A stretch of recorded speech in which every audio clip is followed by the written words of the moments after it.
بسم الله الرحمن الرحیم. الحمد لله و الصلاة و السلام علی رسول الله صلی الله علیه و سلم. ما و شما در درس قبلی ما درس پنجم بود. در درس پنجم ما و شما صفت الرحیم الله سبحانه و تعالی را خواندیم. حال می‌بینیم که رسول الله صلی الله علیه و سلم امی صفت الرحیم الله را چه قسم معرفی میکنه؟ چون رسول الله صلی الله علیه و سلم رهبر ما و شماست و راهنمای ما و شماست و رئیس موحدین است. اینال او الله را از ما شما کرده بسیار خوب میشناخت، به خاطر از اینکه به اساس وحی او الله متعال بسیار خوب میشناخت. اینال رسول الله صلی الله علیه و سلم امی الله سبحانه و تعالی را معرفی میکنه برای ما و شما. ببینیم مثلا اول بسم الله الرحمن الرحیم رسول الله صلی الله علیه و سلم میگه که الرحیم ذات است که رحمتش بر غضبش سبقت نموده است. یعنی یک بشارت میده که مردم شما ات خالقی دارین، ات ذات مهربانی دارین که از غضبش کرده رحمتش پیشی کرده. یعنی همیشه برای تو پیش از اینکه سر تو الله غضب بکنه رحمت خدا برای تو نازل میکنه. امام بخاری رحمه الله روایت میکنه عن ابی هریره عن النبی صلی الله علیه و سلم، میگه ابو هریره رضی الله تعالی عنه از رسول الله صلی الله علیه و سلم روایت میکنه قال فرمود لما قضى الله الخلق، میگه وقتی که الله متعال فیصله کرد خلقت مخلوقات را کتب کتابا عنده، یک کتاب پیش خود نوشته کرد. چی نوشته کرد؟ نوشته کرد که غلبت او قال سبقت، یعنی غلبه کرده یا سبقت کرده رحمتی غضبی، یعنی رحمت ما از غضب ما کرده ایچی از غالب است و سبقت کرده. یعنی تو بنده مسلمان متوجه ازی باش که بر تو دروازه رحمت الله بسیار باز است. فهو عنده عند العرش، اینمی رحمت الله که این کتابی که است این پیش الله در عرش هست. پس الله متعال رحمتش بیشتر است. از این خاطر انسان مسلمان وقتی که این صفت یعنی این حدیث شریف میخوانن بسیار خوشحال میباشن. چرا خوشحال میباشن؟ که الله سبحانه و تعالی رحمتش سبقت کرده. یعنی برای ما اول رحمتش میرسه. چه وقت غضبش سر یک انسان نازل میشه؟ وقتی که او خود از او گناه میکنه، معصیت میکنه، خدا مستحق غضب میکنه. نقطه دومیشی است که رسول الله صلی الله علیه و سلم میگه که الرحیم ذات است که بر انسانهای مهربان رحمتش نازل میکنه. چی میگه رسول الله صلی الله علیه و سلم؟ میگه که عن عبدالله ابن عمرو، امام ابو داود رحمه الله روایت میکنه از عبدالله ابن عمرو، میگه یبلغ به النبی صلی الله علیه و سلم، میگه او روایت میکنه و این حدیث به رسول الله صلی الله علیه و سلم یعنی نسبت میده و میرسانه. چی میگه؟ که یعنی رسول الله صلی الله علیه و سلم فرموده است که الراحمون یرحمهم الرحمن، کسایی که رحمت مهربان هستند سر دیگران رحم میکنه الله بالا از اونا رحم میکنه. ارحموا اهل الارض، او مردم بالای اهل زمین، سر انسان ها، سر حیوانات، سر درخت ها، سر نباتات، سر تمام مخلوقاتی که در زمین هستن چی کنین؟ سر از شما رحم بکنین. یرحمکم من فی السما، باز او ذاتی که در بالا هست در آسمان است او شما را چی میکنه؟ رحم میکنه. پس این چه خوب رسول الله صلی الله خوش خبری برای ما و شما داده که اگر انسان مهربان باشه بالای ازی رحمت الله نازل میشه. دیگه نقطه که رسول الله صلی الله گفته است که الرحیم ذاتی است که باید برای خود و فرزندان از او طلب رحمت شود. یعنی شما هم برای خود و هم برای اولادایتان چی کنین؟ طلب رحمت بکنین. امام بخاری روایت میکنه عن اسامه بن زید، میگه از اسامه بن زید رضی الله تعالی عنه روایت است کان رسول الله صلی الله علیه و سلم یاخذنی، اسامه بن زید رضی الله تعالی عنه پسر زید رضی الله تعالی عنه بود. زیدی که رسول الله صلی الله علیه و سلم پسر خود خوانده بود. زید بسیار دوست داشت، این بسیار دوست داشت مثل نواسه خدا، بسیار ایراد دوست داشت اسامه بن زید رضی الله تعالی عنه را. دیگه اینال اسامه چی میگه رضی الله عنه؟ میگه وقتی که من خورترک بودم رسول الله صلی الله علیه و سلم میگه مرا میگیره فیقعدونی علی فخذه، مرا در یک زانوی خود میشان. این همسن حسن رضی الله تعالی عنه بود.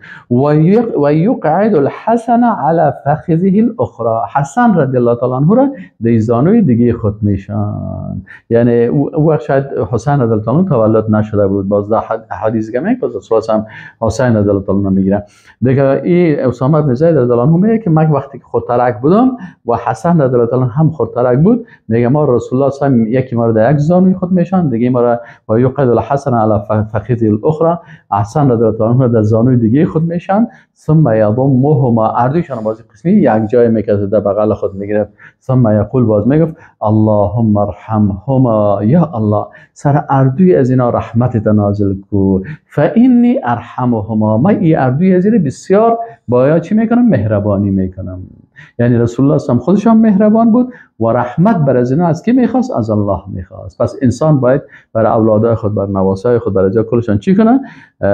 رحمت بخواه. اللهم انی احب عمر، ما عمر نواسای خود دوست دارم، ارحمه یا الله. این قسم.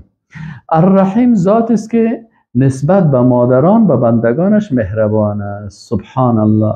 الله میگه ات مهربان است که حتی از مادرت هم کرده.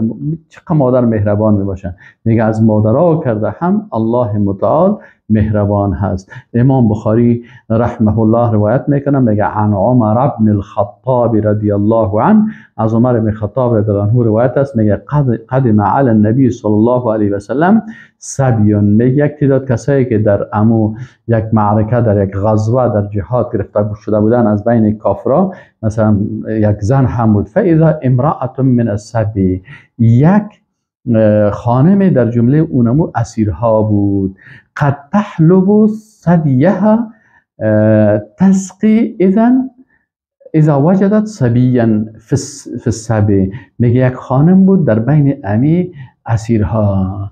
این چی میکرد؟ وقتی که یک تفلک پیدا میکرد، با صورت که میفهمید که تشنه هست، عاجل بر از او امو پستان خود در دانش میکرد و شیر میداد. قی خانم میگه مهربان بود. فهمیدین؟ اخذته خواب اذا وجدت صبیا فی السبی اخذته، او را میگه او تفلک میگرفت، فلسقته ببطنها، اما تفلک به بطن خود، یعنی به چیز خود میچسباندش، و ارضعته، آجیل رو در آغوش خود میگرفت و در شکم خود رو میچسباند، یعنی تفلک خورده که شیر خور می بود، و ارضعته، و طفل شیر میداد. فقال لنا النبي صلی الله علیه و سلم اترون هذه طارحة ولدها في النار، گفت که شما آیا میبینید که امی خانم امی تفلک خود در آتش دوزخ برده؟ چون مهربان است بسیار زیاد.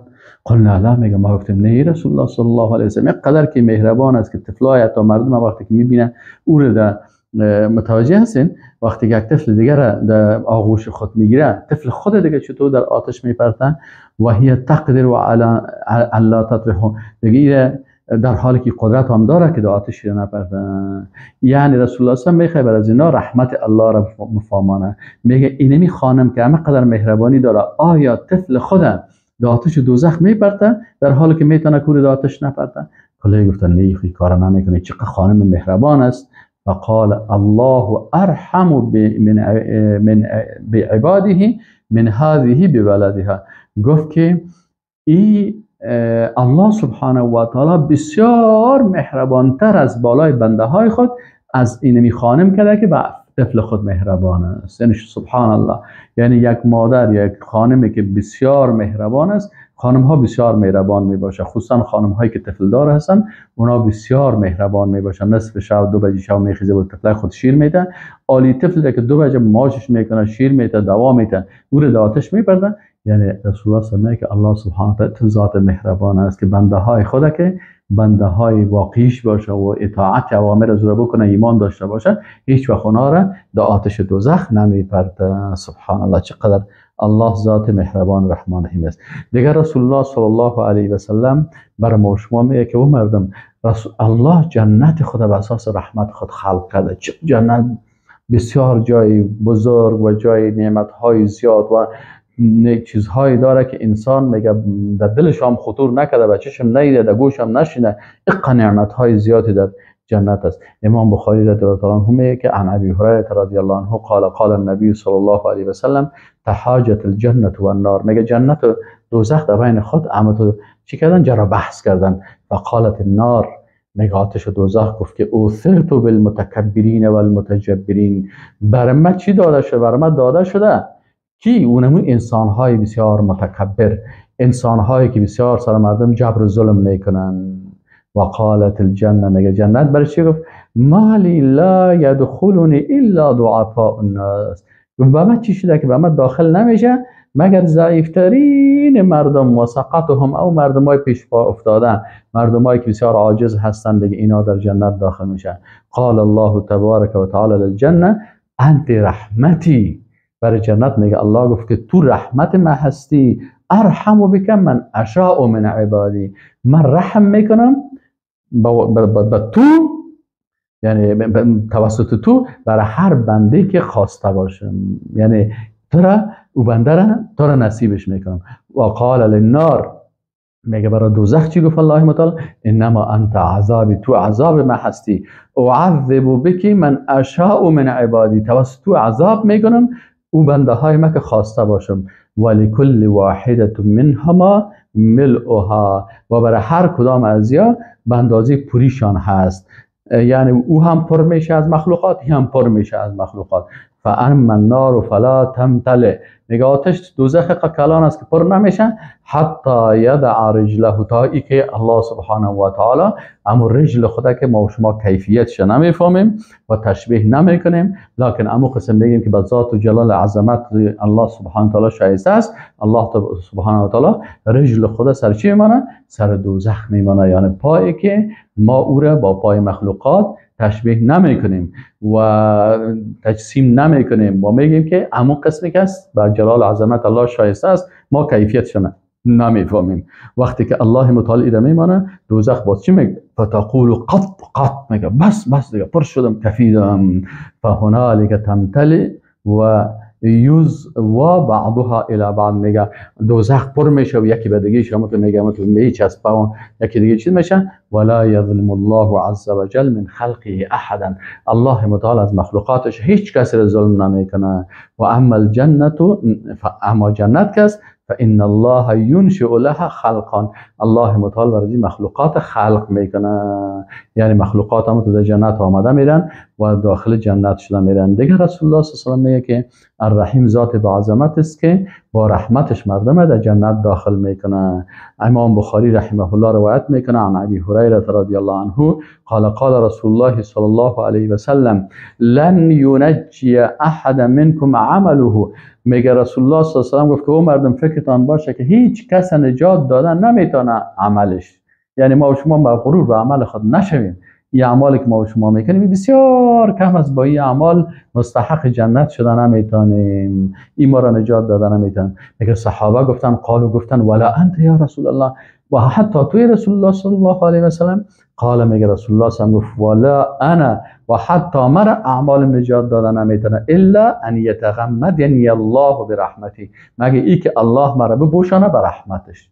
الله متعال ما شما را به رحمت خود بپوشانه. سددوا و قاربوا واغدوا و روحوا و شیء من الدلجه القصد تبلغ.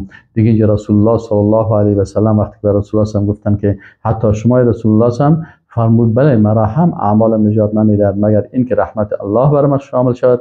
دیگه رسول الله هم گفت که شما با نیت اجر و ثواب عمل کنید و راه اعتدال در پیش بگیرید و صبح و شام و قسمت از شام را شب در عبادت تیر بکنید و برای رسیدن به هدف میان روی را پیش بکنید. دیگه رسول الله صلی الله علیه و سلم دیگه چی میگه؟ میگه ذات با عظمتش است که از رحمتش مؤمنان ناامید نشود. یعنی که هیچ وقت مؤمنان باید از رحمت الله سبحانه و تعالی ناامید نشن. عن ابن عباس رضی الله عنهما ان اناس من اهل الشرك، میگه یک تعداد از مشرکین بودن، یعنی یک تعداد چی کرده بودن، باز وقتی که چیز شد آمدن گفتن که اگر ما توبه بکنیم الله ما رو میبخشه. میگه آیت قرآن نازل شد که یا عبادی الذین اسرفوا انفسهم لا تقنطوا من رحمت الله، ای مردمایی که شما در نفساتتان اسراف کردین از رحمت الله ناامید نشین. یعنی حتی اگر یک مشرک باشه بیدین باشه متوجه هستین در دنیا توبه بکنه الله متعال او را مغفرت میکنه و میبخشه. و السلام علیکم و رحمت الله و برکاته.